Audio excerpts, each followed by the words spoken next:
So you're trying to change the oil on your snowblower and the plug just won't come off, huh? Allow me to show you some methods that I use to remove that plug, as well as some ways to prevent it from sticking again. Stick around. Hey ladies and gentlemen, welcome back to Garage Gear. I'm JB. So here is my brother-in-law's snowblower, and we got some snow coming our way, and he wanted to change the oil before the snow hit. And when he went to go remove this oil plug on the back, he slipped on a 5/8 inch wrench and then twisted it, and the whole tube wants to spin. No bueno. Let me know down in the comments below if this ever happened to you. So the first step we're gonna take is we're gonna lift the front of this snowblower. I'm gonna take some wooden blocks and I'm gonna jam them underneath the front. Our oil spout is now pointing downward a little bit. So the reason I tip this snowblower back is so that way the spray that I'm about to put on it can seep down the threads and into the plug. And then I'm gonna take my good friend PB Blaster here and I'm gonna soak that thing. Now I'm a big fan of PB Blaster. I happen to have a couple cans of this on hand. You could also use liquid wrench. I've also made this concoction in the past where I mixed automatic transmission fluid along with some acetone, and that worked really well, and that seeps in very nicely because it's so thin. You could also use WD-40. That's not usually the best, but it'll maybe work for you in a pinch. We're using PB Blaster. Let's go hose this thing down. And I'm gonna soak it real good.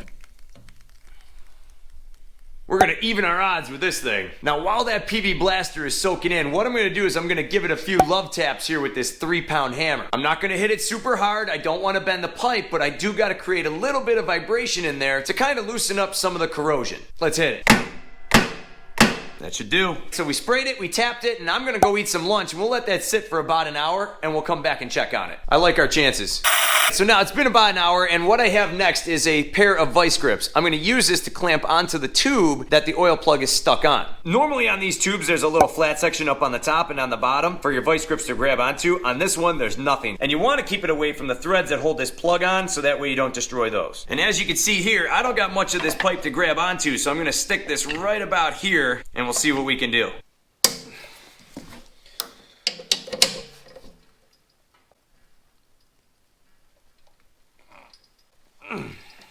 My goodness, this thing's on there. So now, after about a minute or two of stripping down the tube a little bit with my vice grips, I heard a nice little tink noise, and off it's coming. We're gonna drain out the oil. And there we go. I also pulled the choke knob off, as well as the key, just to give me a little added clearance in there. Now what we're gonna do is wait for this to completely drain out. And it's going right out into my drain bucket. I'm about to do something interesting. Check this out. So this guy is pretty much down to nothing but a slow drip now. So now I'm gonna take this tube and I'm gonna take it right out. Don't worry, I'm not grabbing onto the threads this way. I'm close, but I'm not touching it. Now I'm gonna take out this, drop it in my bucket, and I'm gonna put some paper towels up underneath here. So any oil that comes out, we'll just catch it in that paper towel. So here's my tube, and what I'm gonna do is I'm gonna take the end that was inside the engine, and I'm just gonna clean off the threads really quick. Just get those as dry as humanly possible. See? Got quite a bit off. That's good, we'll take a little bit more. Good. So now what I'm gonna take is some red thread locker. This stuff is pretty much permanent, and what I'll do is I'll just kind of gently put this on my threads here, all the way around.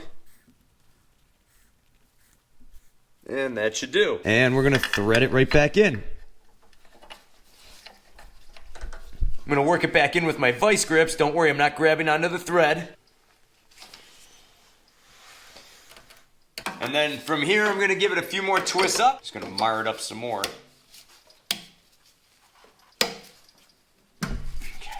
So now that tube is in there as tight as I can get it. So now what I'm gonna do is I'm gonna clean off these threads really good, get any oil residue out of the way. And if any does continue to drip, that's okay. All right, it is that time to put the plug back on, but before we do that, we're gonna call in our secret weapon, anti-seize. And what we're gonna do is spread this really thin right around the last couple threads where that plug really sticks on. That should hypothetically help us get this off easier in the future. So now this is only gonna take just a real little bit, and as you thread that plug back on, it'll work its way into the rest of the threads. Just enough to help it not stick in the future. You can see, here's a nice close-up of it. We worked it really good into the threads. That should do. Now we're gonna put our cap back on, thread it on by hand first, and then snug it down. Don't over crank it.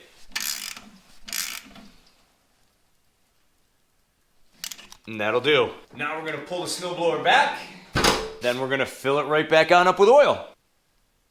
Now, if you are interested in learning how to do an oil change on your snowblower, check out my video linked down below in the description titled How to Summarize Your Snowblower. I'll have that video along with many other snowblower videos linked down below as well. Another way to get this oil plug freed up is to tip this whole unit up on its face, so up on these edges, and then from there loosen the whole tube right out. From there you could take your tube, put it in a bench vise, and then work the cap off separately that way. Not another bad idea to try. Well, ladies and gentlemen, that's how I get an oil drain plug unstuck. If you're interested in purchasing any of the products or tools used in today's video, I'll have them linked down below in the description. If you found this video helpful, give me one of these. Just gently tap the like button. You don't gotta smash it. You'll break your phone. And if you haven't done so already, be sure to check me out at garagegearjb on Instagram. Be sure to subscribe so that way you can stay up to date with everything going on here at Garage Gear. Thanks so much for watching, and I'll see you in the garage.